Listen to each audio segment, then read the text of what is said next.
Thank you very much for the kind introduction. You know, whenever they're talking about me, and I hope you can understand. By the way, is this speed okay, or is it a little bit fast? Maybe a little bit slower, or? It's okay? Good. Yeah, whenever somebody introduces me like you and they use their biodata, I'm always sort of wondering, who is this guy? You know, I want to meet him, and then I realize it's me. But it just goes to show you that in a life, we always progress through so many different transitions and end up in places and doing things that we never dreamed of. And when I was a very poor student in Canada, if somebody ever told me that I would be the coordinator of the UN in a country like Turkey or Tanzania, I would have thought they were crazy, you know. And it actually happened. So if you have your dreams, live by your dreams. Be focused on your goal, and there will be lots of potholes along the journey. It's a road with many potholes, many hurdles, many speed bumps, but I think eventually you can make it. I'm a very average person, and I made it, so I'm sure you guys can make it. What I thought I would do is maybe speak for about 20 minutes maximum. People from my part of the world can actually speak for a very long time, but I will try and be brief. And I want to highlight three maybe key sets of issues that maybe we can discuss that for me are salient. And maybe they're salient because, well, I'm certainly older than you. And if I'm aware of anything, is how much the world of the UN, of multilateralism, has changed in the last 32 years since I joined, and even prior to that, from my perspective when I was growing up in Chile, prior to social media and all of these things. But also oriented towards, I guess, some key messages that the Secretary General has made, particularly in the just past UNGA. UNGA is UN General Assembly, where heads of state travel to New York every September, and they make lots of pronouncements, positive pronouncements, negative pronouncements, and everything in between. And this year, very importantly, the SDG has been highlighting the future of our common agenda. And in fact, if you Google our common agenda, you will find a long document. If you know anything about the UN, you know that we produce a lot of long documents. We're never too sure who actually reads them, but we remember the key messages. And I think the common agenda is trying to facilitate a transition, possibly between the UN of the last 30, 40, 50 years and the UN of the future. And this is exemplified in many things. For example, the transition from the Millennium Development Goals to the Sustainable Development Goals, which are much broader, more complex, and deeper in their impact. And I'll talk a little bit about that later on. So I think it's quite a seminal document for the UN. For many people, average people, normal citizens of countries, or stateless people, or Syrian refugees, or people living in Somalia, or people living in Kabul, now that Kabul fell to the Taliban again, maybe these things are somewhat irrelevant, I must admit.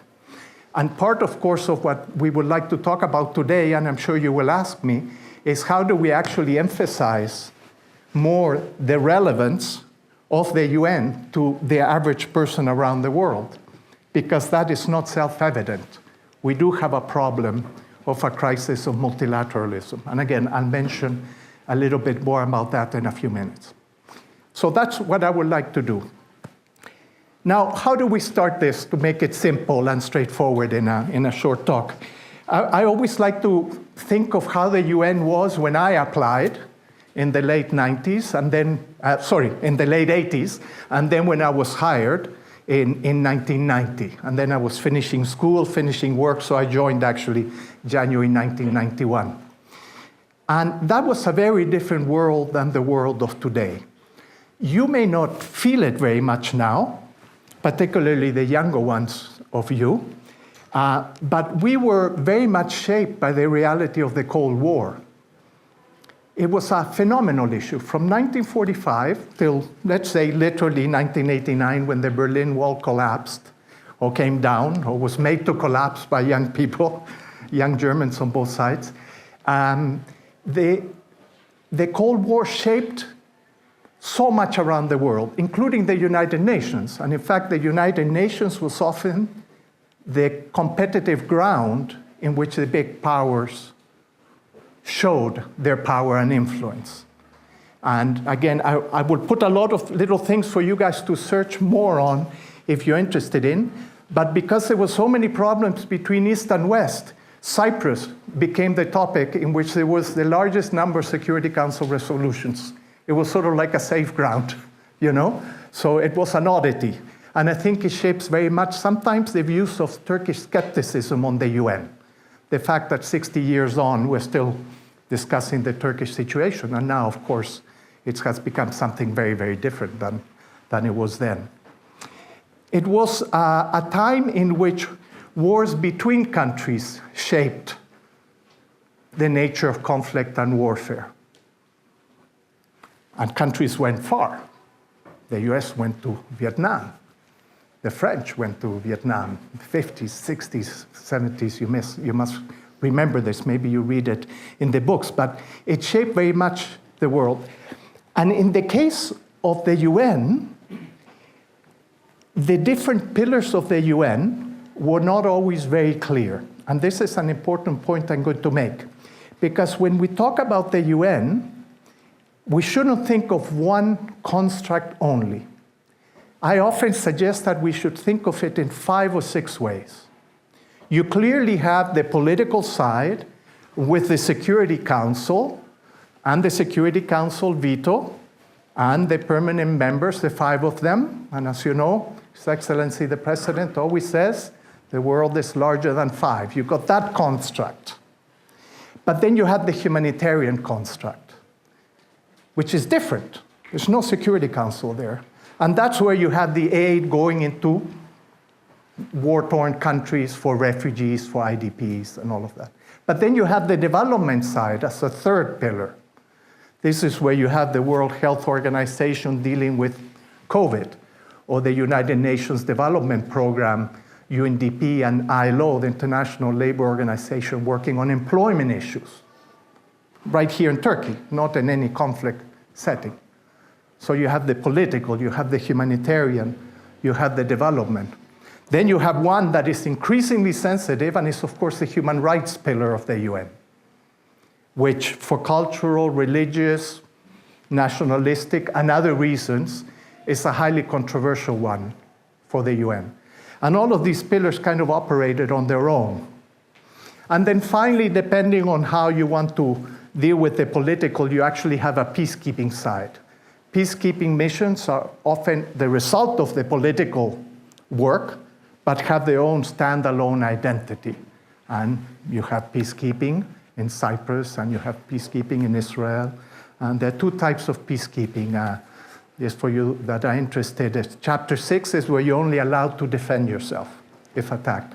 Chapter 7 is where you can actually carry out a preemptive strike against, let's say, rebel forces if you have tangible evidence or a strong belief that they may be attacking you. So it's a complex world.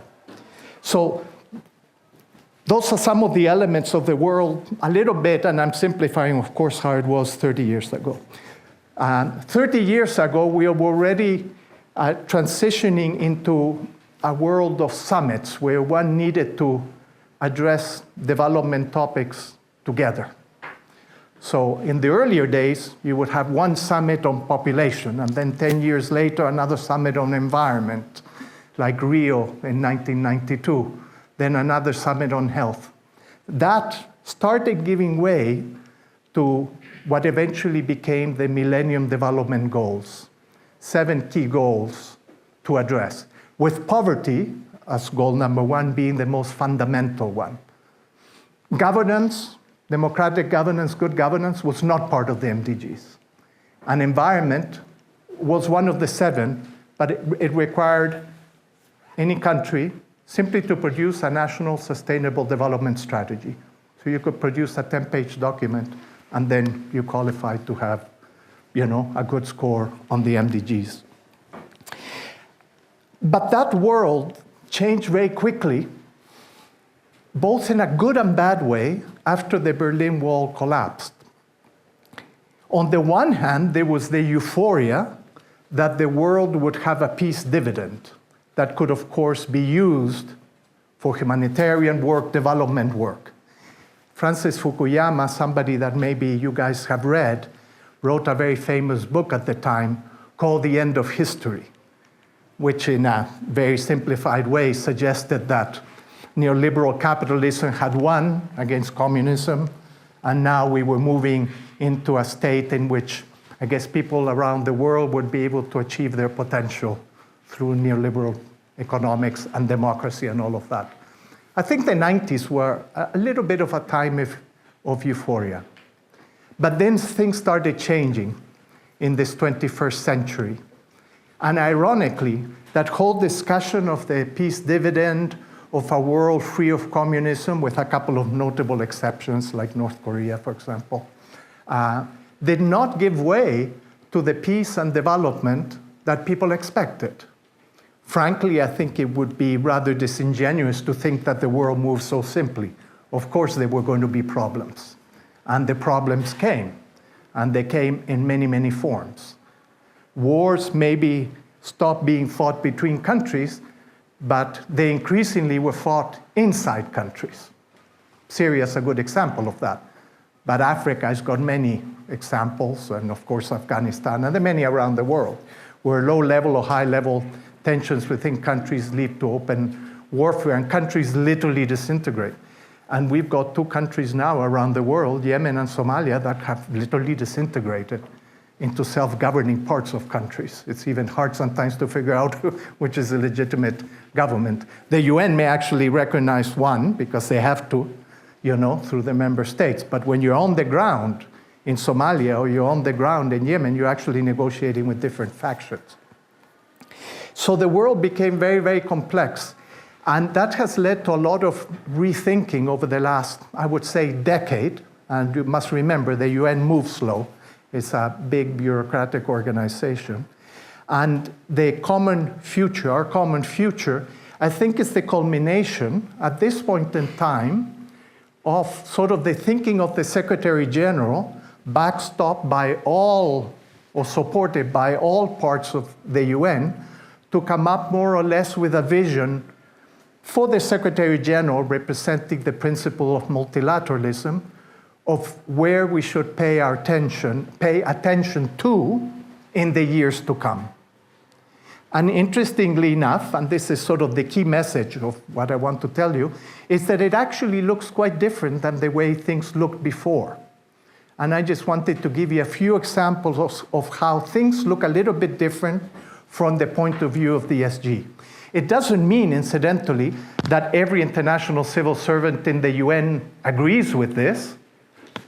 Neither do you, and neither do member states. It is simply a think piece for member states around the world to take note of. And I think there's enough there. There are enough leading thinkers around the world that get involved in these processes that I think is very wise knowledge and very wise advice that is there. But of course, not everybody will agree with it.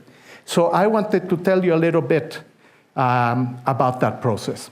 I realize here I haven't mentioned the dreaded word COVID, and I should mention it, but I mention it in a sense in two different ways. One, as probably the worst human pandemic we've had in 100 years. That is true. Official statistics suggest 5 million people died already around the world. The Economist, looking at mortality tables, which is a different process by member states, suggests that 17 million may have died. And we all know the phenomenon, and we even have it in the UN, is that sometimes somebody died of COVID, but the death certificate indicated that he or she died for health reasons. Well, of course. So then that's not captured in the statistics. So I mentioned COVID because only in the context of our discussion now, I would say, it may be new to us that haven't lived through one of these global pandemics, even though in my career I've gone through MERS, SARS, and Ebola in the countries that I worked in. It's just that they were not global. But in the past history of the world, we've always had these things. the famous plagues in Europe during the Middle Ages, where 1/3 of the population would die in the space of a decade. So these things are already there. What COVID has done, and it's reflected in what the SDG is focusing on, is that it has amplified and magnified existing problems that were there. In addition to a very unique problem that health management authorities are not well placed to handle a global pandemic. Just like we wouldn't be able to handle many global challenges that we could have, from a meteorite striking Earth to heaven knows what else. There is a challenge globally to handle problems of a global scale. That's what COVID has highlighted. We're able to manage them more at country level. But what does the common future suggest to us? And a lot of it is sort of key terms that then you can interrogate, because of course 1,000 PhDs can be written about this. One major change, and it is exemplified in the Sustainable Development Goals, is that if you want to address problems of poverty, of hunger, of lack of housing, of racism, of deficits in governance, of inequalities between men and women and boys and girls, and other sexual minorities, depending on which country context you live in. Some countries accept it, some do not, as you well know. You need to have something much more sophisticated than the MDGs to guide you. And this is why the Millennium Development Goals were replaced by the Sustainable Development Goals. But there's been a further change that's happened since the Sustainable Development Goals were formulated around, well, for several years up to 2015, 2016. And that is, of course, the challenge of planetary level destruction. Never before in human history have we had to worry about us destroying the planet. We could destroy parts of the planet, parts of a country. You could even throw nuclear bombs in parts of countries. That was well understood, and even a strategy of war. What we have now is that without planning a war on the planet, we're actually in an all-out war against the planet. And as the Secretary General mentioned in Glasgow, we're actually using the planet like a toilet. And it's not far from the truth, frankly. As long as I get rid of the garbage from here and I pass it on to someone else, who cares, no? But unfortunately, that answer is no longer good enough. So the planet has become a major focus. It's no longer dealing with wars or a famine in one part of the world or building a wall to keep migrants out. The problems are of such large nature that we actually need to start with the planet as a unit of analysis. And you may find that, well, maybe too general or theoretical, but it's actually a fundamental paradigm shift in the way the UN takes its work and in the way it is encouraging countries to take their work. It is no longer in the era of COVID, pollution, migration, trafficking, refugees, to be able to build walls. You can try, but people will go over them, beside them, under them, or will find other ways of doing it. And so will bad air. And so will be, radioactive waste. And so will be the pollution of the seas. So taking a look at the planet has sort of been a fundamental shift. You still need to address the poverty, the hunger, the education, the health, the equality between men and women, but you take a much more holistic view. And it's in the implementation of that holistic view, which I would say is the most important challenge now that we have moving forward. But together with that, you hear a lot of concepts that provide initial attempts of trying to deal with the planetary nature of the problem we have. And it's what we call the green economy, the circular economy, green transformation. These are some of the terms that are being used.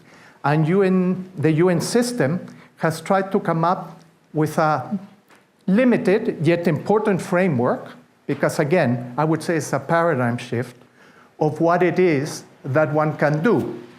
And this green transformation then is sort of the last point that I would like to highlight to you. What does it look like? Or what could it look like if we actually engage in it.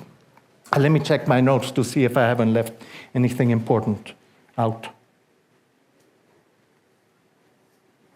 Now, I had one statistic that I wanted to share with you in terms of technological innovation, which I ignored, is that in many countries of the world that still have a lot of poverty, people have a lot of technological innovations. And the statistics that I always used to mention, because I worked in Tanzania, is that in Tanzania, people have more mobile phones than toilets. So development can no longer be measured just by the way we used to measure it before. If you have a fridge, a television, a car, and a roof over your head, you are developed. No, you can have people in a very poor rural village with undernourished kids that actually have 1 or 2 mobile phones. And that's a reality that I saw in Tanzania. So it's one of the interesting examples of the fragmentation of the world into parts and into topics that before used to come together and now come separately. I remember, because I was part of that generation, when we moved into having mobile phones from landlines, and I thought that was the ultimate thing in terms of development, and I felt really I progressed in the ladder of humanity. It's not the case. You can have a mobile phone and still die of malnutrition. So what is a green transformation? And this is the model that I would hope you would pay attention to moving ahead in your studies and in your interests. And what is important is that this green transformation is not only about the environment.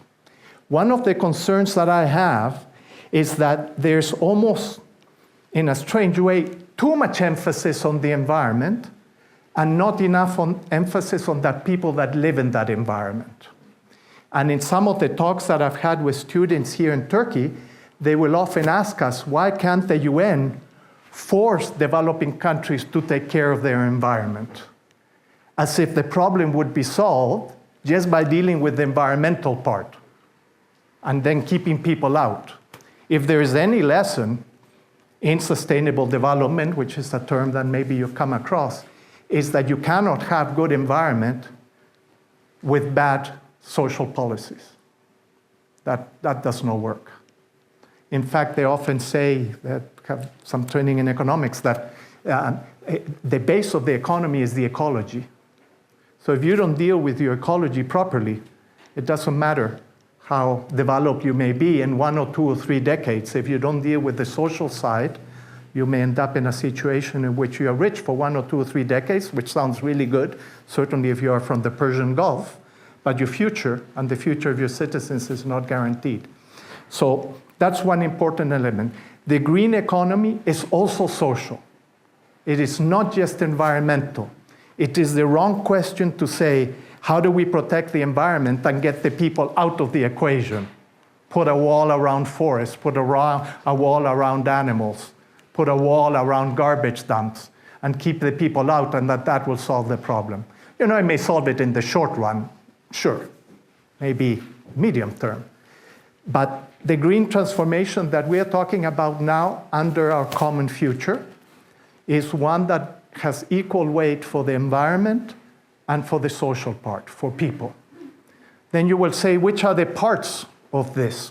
So which are the parts of the environmental one? And the term that the UN uses, that the Secretary General uses, is the triple planetary crisis. So it's very dramatic, triple planetary crisis. And it involves climate change, which we all know about, but biodiversity and pollution. They're all distinct. Not all pollution contributes to climate change. And not everything that contributes to climate change is bad for biodiversity. But they all interact in perverse and negative ways, which we have yet to understand. The one thing I think most of us understand is that CO2 emissions from coal and methane are changing our climate very rapidly, and the goal of keeping our planet's growth in temperature to 1.5 degrees Celsius, more or less, is not going to be met. There's still a hope. You may have read the outcome of Glasgow, that the 1.5 is still alive. Yeah, it's like a patient in life support. It's still alive, but it's not looking very good. We need to plan for a world in which we'll probably go into global warming beyond 2, and I've even read a a study that seems to be quite reputable that we're headed now for 2.7. If we go for 4, many countries in the Pacific will actually be underwater. And I assume maybe parts of Turkey as well, in fact, and coastal areas around the world. I even saw a map where Florida was actually in the United States, ended up completely underwater. So the higher the temperature, the bigger the problem. And you know all of that. The issue is that you're not going to get there if you don't deal with the social part as well. So in addition to the triple planetary crisis, which I think you probably know quite well, and don't worry, I'm coming to an end quickly, and then we can discuss in case you're getting bored. It's the triple social crisis. And this triple social crisis takes care of those issues, or aims to take care of those issues that you all know very well as well when you look at the news. And that is, of course, poverty, something that you may face when you graduate, hopefully not. Unemployment, particularly youth unemployment, which is an issue globally, but also in Turkey. And inequality, where we have something that, at least in my personal perspective, is immoral, is that the richest six people in the world, I guess these are the Elon Musks and the Zuckerbergs and a few others, have as much wealth as the bottom 3.5 billion people in the world. So 6 people have the same as 3.5 billion people.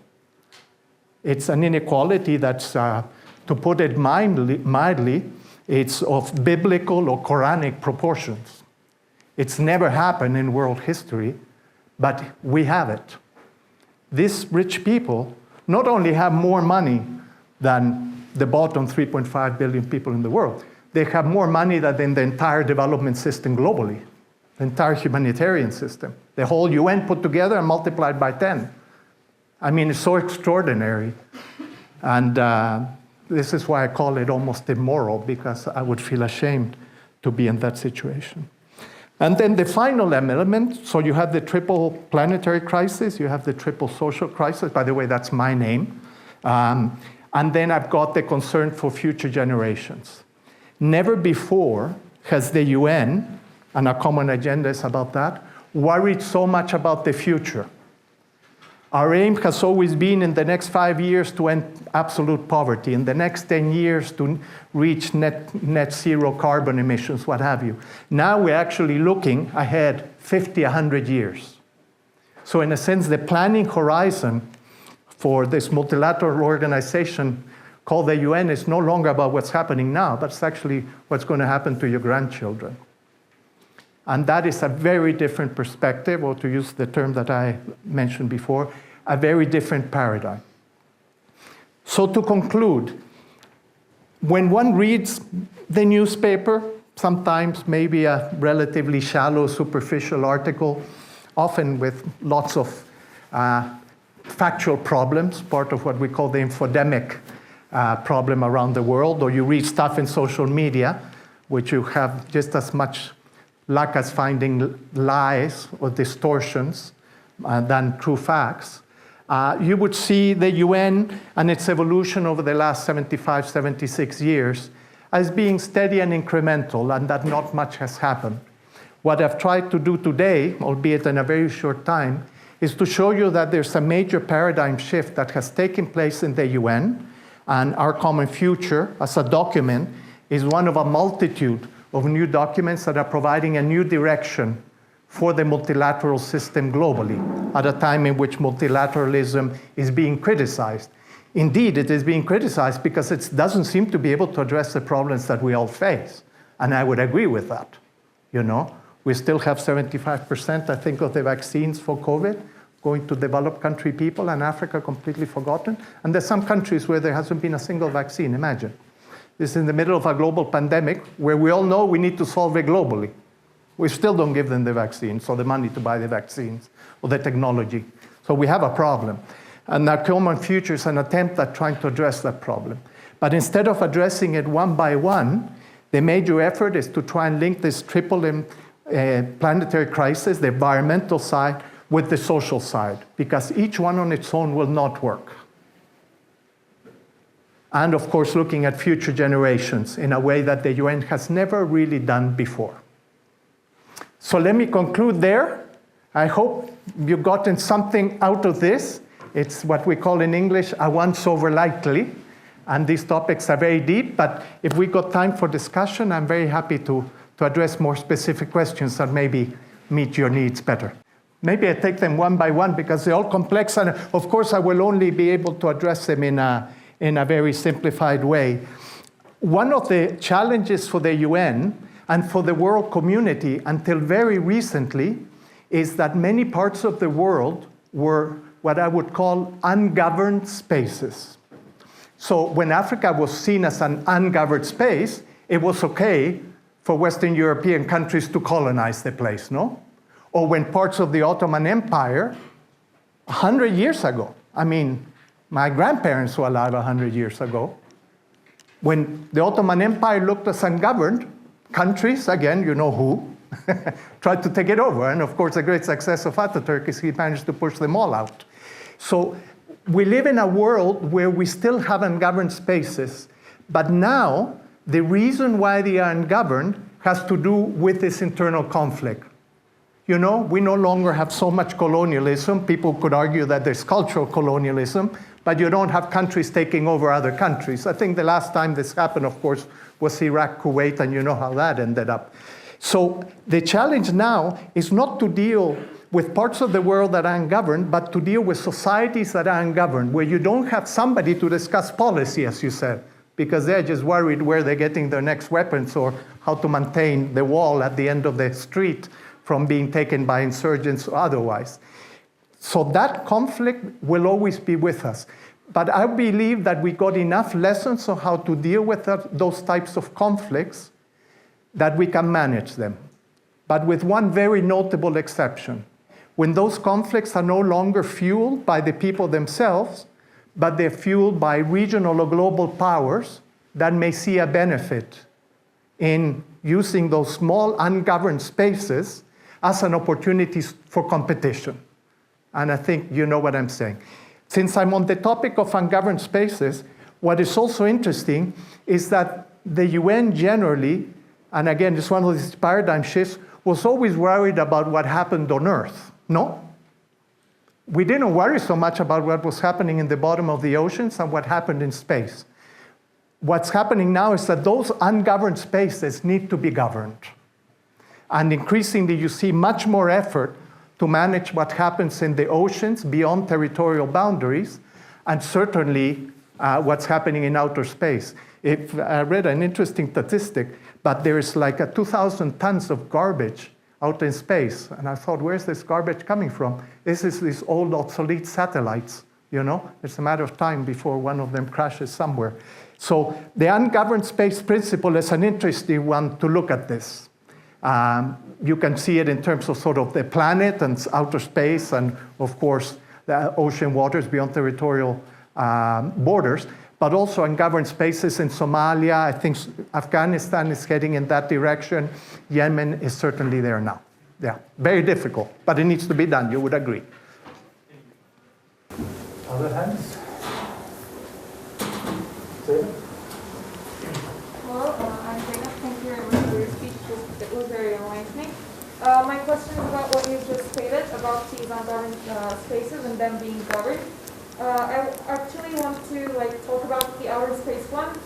How effective do you think it will be to govern outer space, and how can we actually govern outer space, and how can it be legitimized? And also another small point is how can we actually ensure that individuals are integrated to the social policies that we're deciding upon? Yeah, no, very good questions. On your first question, to be honest, the simple answer is I don't know. But I think we've got enough experience in terms of governing what is called global commons, the Arctic, the Antarctic, that don't belong to any country, that one can extrapolate and learn from that to actually see what could be done in outer space. It's a challenge also because there's a new element of this paradigm shift, is that in the old days, generally governments decided on colonialism or imperial policies. Of course, traders were there. Now we have an issue where the shuttles no longer fly, but Elon Musk and all of these guys can fly and have their own things. So the role of the private sector, and even things such as outer space, and underwater exploration. In a sense, the world has become more complex. The UN, again, to make a comment on the UN, has been an organization of member states. And people discuss the structure of the Security Council and who runs FAO. But the reality is that the world is increasingly much more influenced by people and by the private sector than ever before in world history. And they need to be factored into the discussion. Because if they are not, they will do what they want. I don't know what happens with the discarded materials of these private entrepreneurs that are going to space, imagine, just to visit, you know, because they're so wealthy they can go and visit, no? While one needs to go to, I don't know, Gordion and pay the gas, these guys go to outer space and take a look at the whole planet.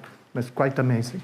On your second question, I guess, and this is why I mentioned private sector and people, one of the big challenges is, and one of the big tensions in democratic systems is that democratic systems are supposed to represent the will of the people, no? You elect 300 people or 400 people, they go to your parliament, whatever it may be called. They, or the public in parallel, elects the president, the prime minister, or whatever, and they're supposed to represent the best interest of the society. Churchill said that democracy was actually a really bad form of government. It's just that it was better than any of the alternatives. Tyranny, imperial, whatever. We have a tension in democracy that having an election every 4, 5, or 6 years, yes, you are very democratic that day. The power's in the hand of the citizens that day. What happens to all of the days between elections? When you actually, in a sense, have handed over authority to a parliament, a president, a prime minister, whatever you want to call it, how do they decide what is in the best interest of a society? And increasingly, you have the problem that countries need not only worry about what is happening within their borders, but they need to have the best interests of neighboring countries that could either fall into conflict or the planet. Because you have countries in Africa that contribute nothing to environmental damage, but suffer all of the negative consequences. So the issue of voices is hugely problematic. From the UN perspective, we're making more attempts to do these things, and even me being here with you is a very tiny example of that. This probably wouldn't have happened 20 years ago, you know? And we're trying to do it by the hundreds all the time. And being in social media and being on Twitter, we've got a youth envoy in the UN now that travels around the world only meeting youth and criticizing older people like me. And we have Greta Thunberg that, of course, criticizes people like me for blah, blah, blah, you know? And that's all acceptable now. You think that they would have allowed a Greta to be in a global summit 20 years ago? Never. But now she goes there, invited and meets this G, and not only is she there, but many others. So voice is coming. The problem is voices does not mean agreement. Voices does not mean consensus. You put a young Syrian girl together with a young Pakistani boy from the northwest of the country, with an elderly Afghan lady. I don't think you will find a lot of consensus. So we can hear the problems. Coming back with a coherent response to that is what's very difficult. And I would say this is what accounts for the fact that so many young people go to the streets, even in Turkey. In my part of the world, in Latin America, this is like a regular occurrence, no? If there's a problem, people go out in the street because there's no other mechanism to make yourself heard. It's just that going out in the street is not always very productive, because then people start burning shops, looting, all sorts of things, violence happens, people die, and then you get into a downward spiral that is very unproductive. We don't seem to have a good way to be able to manage voices of everyone, including those unheard, because the disabled have many needs, and you ever hardly hear about them. The elderly have many needs, you hardly ever hear about them. To be blunt, what we hear about is young, educated, dynamic young people that expect a lot for their future. Many others apply not the concept of voice the way Albert Hirschman used to talk about it, they apply the concept of exit. I opt out, I go and work in my garden because, or I don't vote, like in many countries in the West. My vote is useless, no? People say that in the West. So you have voice or exit. People can choose, no, in this binary model. And young people are very good at the voice. Other groups realize that they're truly left behind, and they will always be left behind because people don't care about them. And I get that in my Twitter and Instagram account all the time. Why don't you guys do more for us, the elderly, the disabled, the rural women, what have you? And it's true, we do precious little for them. So think about it. Giving voice to the voiceless is probably one of the greatest contributions to human development that you can make. Please, go ahead. You. Thank you for this speech. It was very good. So my question is, how does UN try to contribute to the solution of climate migration? Because as you said, it's not about always healing the environment, but also dealing with the human aspect. Yeah, very interesting. The other day we had a similar chat and people were asking about climate refugees. The term is actually not an official term, climate refugee. But it's funny, enough people are using it now that you can have a discussion about it, even actually it doesn't exist in international jurisprudence. Climate migration, I think, has got a better chance of actually becoming legally recognized, if it's not already, I must admit.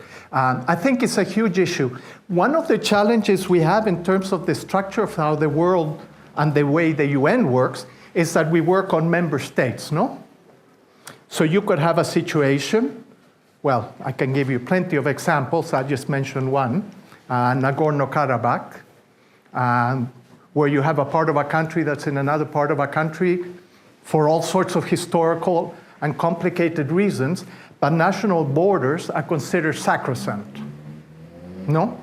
It is very rare that you change national borders. National borders do not follow necessarily the environment. Okay, sometimes it could be something natural, a river, a set of mountains, but very often a line's drawn in a map. And Africa, of course, is completely lines drawn in a map, in fact, in a place called Berlin, about 150 years ago, with some minor things. The challenge we have, which is the other part of the problem, is that migration has always been a feature of world history. I'm from the Americas. I'm not a European. My ancestors were migrants in the days in which there were no walls or great difficulties to move around.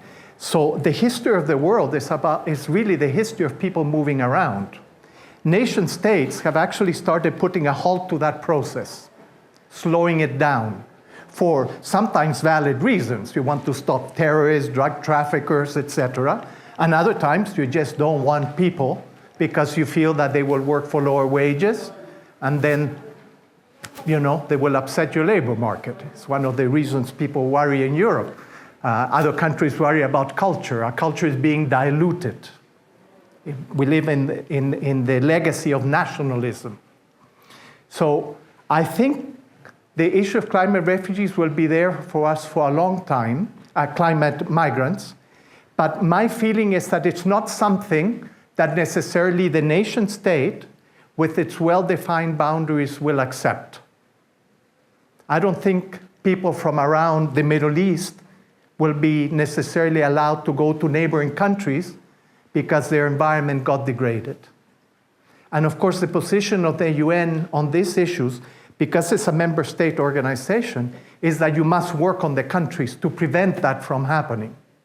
And we're doing something similar, incidentally, in Afghanistan, where irrespective of the Taliban takeover, the effort is to make sure that we don't have a cataclysmic humanitarian crisis in Afghanistan that will have millions of Afghans trying to go to other countries. Because the world now is is finding it very difficult to accept all of these refugees, all of these migrants, et cetera, et cetera. So I think it's one of the areas that will be, let me make a strong point here that I would make to my colleagues in the International Organization of Migration. Migration is going to be one of the defining characteristics of the work of the UN in the 21st century. I think it's going to be a problem that's going to be long with us, you know. not only because you have questions like what does Turkey do with 4 million Syrians, but also because of your question. As environments get degraded, people will move. And they will move because if not, they will die. And you see that happening in Africa with the move towards the Mediterranean, where you had thousands of deaths in 2015, 2016. So it's a challenge. But in short, if you want to learn about what we do about migration, Google IOM, the International Organization of Migration. If you haven't done so, their global site, their country site, and you will get, we're really good in publications. It would be really nice if somebody actually read these things. So I encourage you to read some of these UN publications. It'll make the authors feel really good. Thank you for the talk.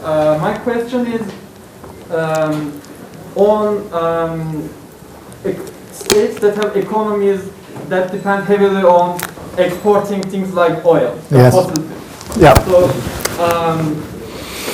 if they cannot diversify their economies soon enough, then the transition from fossil fuels to greener economies would make these regions very destabilized, because they will not be able to generate enough income. Once I say this, some people answer, give the following answer. They say, yes, but the Western countries, the developed economies may assist them to do the transition, to manage the transition. But the problem then becomes, such countries are generally led by autocracies. So such an approach implicitly advocates something like creating green dictatorships. But as you said, environmental problems goes hand in hand with societal problems. So we cannot solve one without solving the other. But solving both is difficult. Yeah. And only solving the green economies, environmental problems would bring green dictators.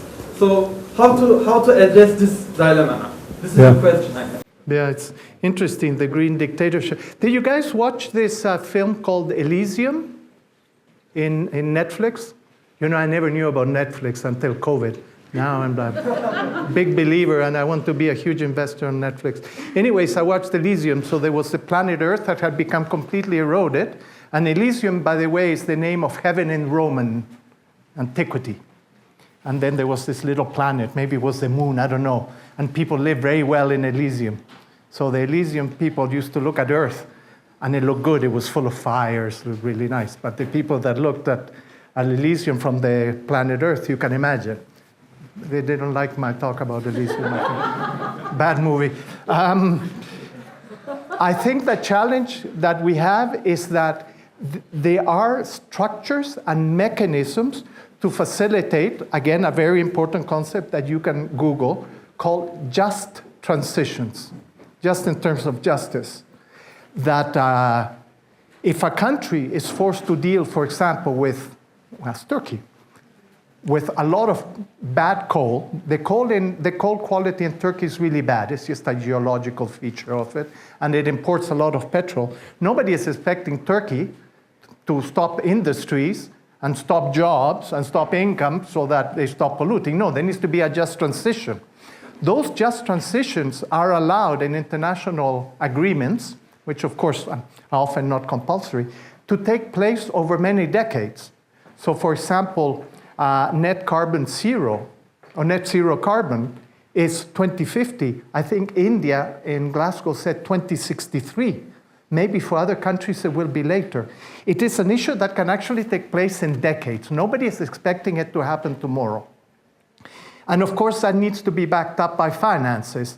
And the financial package, not to go into a lot of detail, but the financial package requested by the SG is $100 billion per year for many decades. So it's a lot of money. Half for mitigation, so that you stop your industries, and half for adaptation, so that poor people can adapt to, let's say, more flooding, or they need to move out of one agricultural area and move to another, to adapt to the climate change that may be affecting that place. The problem is that these commitments were not actually honored They have not been honored so far. They've been on the table for many years. And sadly, they were not honored at the COP26 in Glasgow. So we have a problem. But there is a mechanism there, the mechanism of the just transitions. And I can assure you, you know this, Turkey is a very sophisticated country. Turkey would not have ratified Paris if it did not see that it could, in a manageable and just way, move towards zero carbon, net zero carbon. That it could move away from its dirty coal, that it could move away from imports of hydrocarbons, and over time move to renewable resources, which incidentally is doing fabulously well. Huh? I often meet with young people and they tell me, the government is cutting all the trees, they built the airport, they're building a canal and all of that. I won't get into that debate. But in terms of renewable energy with the private sector, they're doing phenomenal work. So I think the balance is shifting a little bit. But it costs money. The one last thing I would say on this, it's going to cost more money tomorrow than today, and more money next week than now. The longer you delay your transition, the more expensive it's going to be. So countries are wise to act now. Delaying, saying, I'll continue to grow using dirty coal for 10 years and then I'll do my transition, it's going to be much more expensive. So better start now. Firstly, thank you for your speech. I'm a SDG coordinator of our university. Yeah, we have just established SDG Hub under the umbrella of course, SCSMU.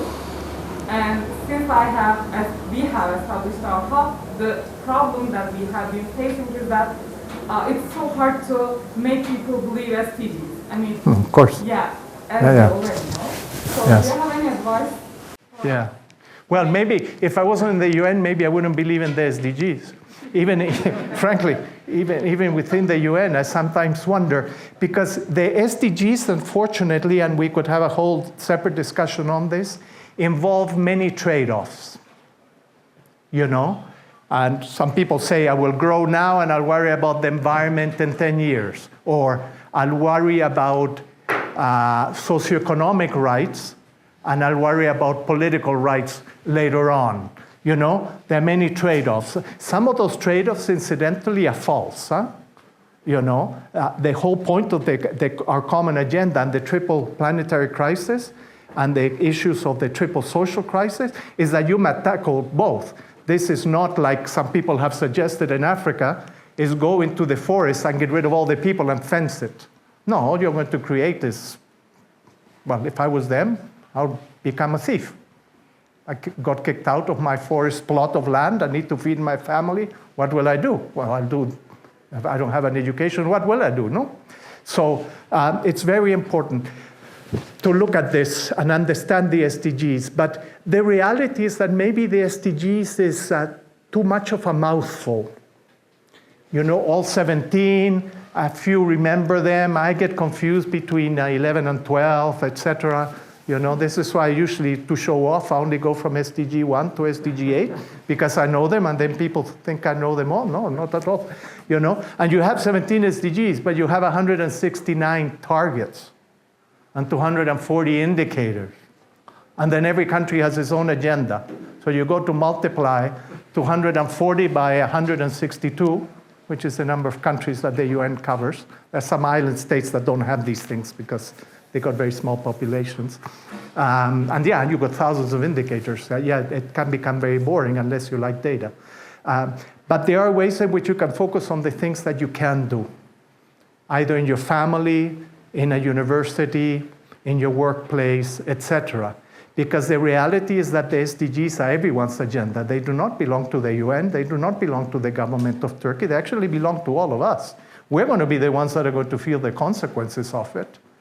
You know, but it is a very difficult sell to explain that. And what I meant, going back to a partial answer to the first question, is that people in Syria wouldn't care about these things because they would see them grand commitments. Oh, by 2030, we're eliminating absolute poverty. And they're sleeping in a tent in Idlib, being bombed. I don't think they are going to be that committed to the SDGs for obvious reasons. There's such a disconnect between sort of global intentions and the day-to-day reality of poor people around the world, women that are trafficked, etc. You know? And let me now open a parenthesis for a huge topic that I sadly haven't talked about, is that level of development is not everything. And I'm going to put it super bluntly because it's factually correct.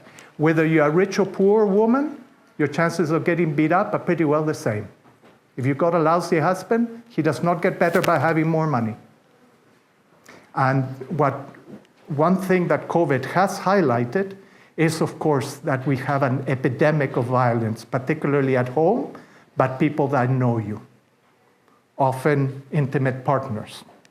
And SDG 5, which I do know about gender equality, but it's really about men and women, really aims to address that issue that is irrespective of the environment, irrespective of how rich or poor you are.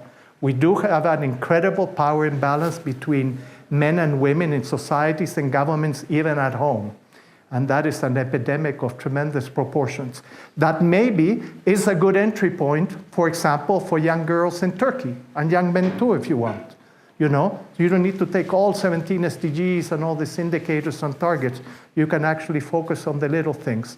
And let's remember how Greta started, sitting with a placard alone outside, I guess, this parliament in Stockholm, or is that what she did? Yeah, she used to sit in the street alone. The way you see some of the beggars here, it just so happened that her cause grew and grew and grew and grew, and now she goes to COP26 and gets to tell senior leaders and the UN that all we do is blah, blah. So she's come a long way.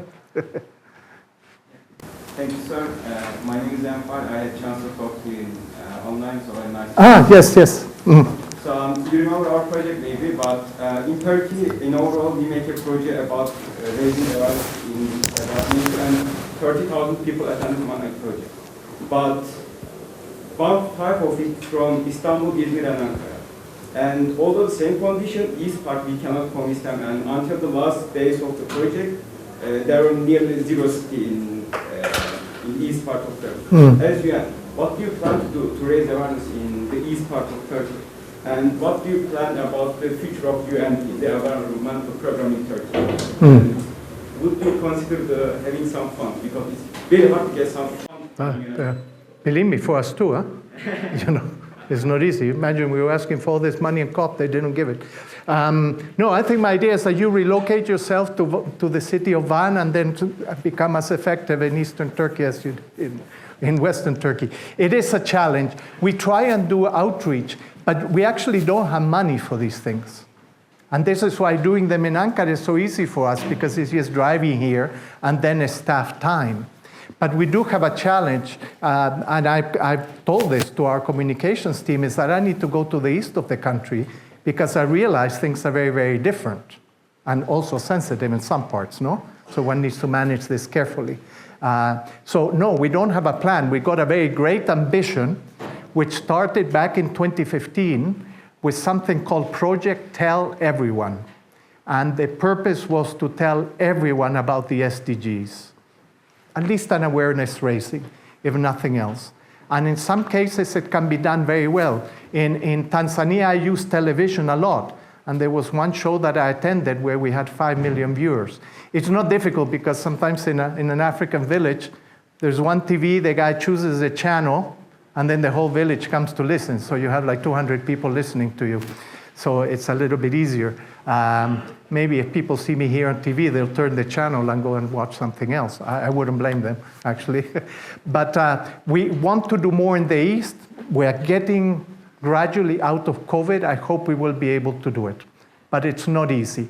And most countries have the areas of saturation of information and knowledge, and then the areas, just like you have the parallel of the ungoverned areas, you have the underserviced areas, the underconnected areas, you know, even the areas that have less educational institutions, less capacity to interact online through social media, and therefore they get left behind.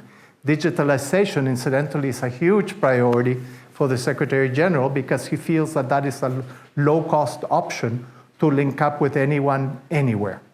So you can actually focus on digitalization in the UN. It's a huge topic as well. But thank you very much, and I really appreciate being here with you this afternoon.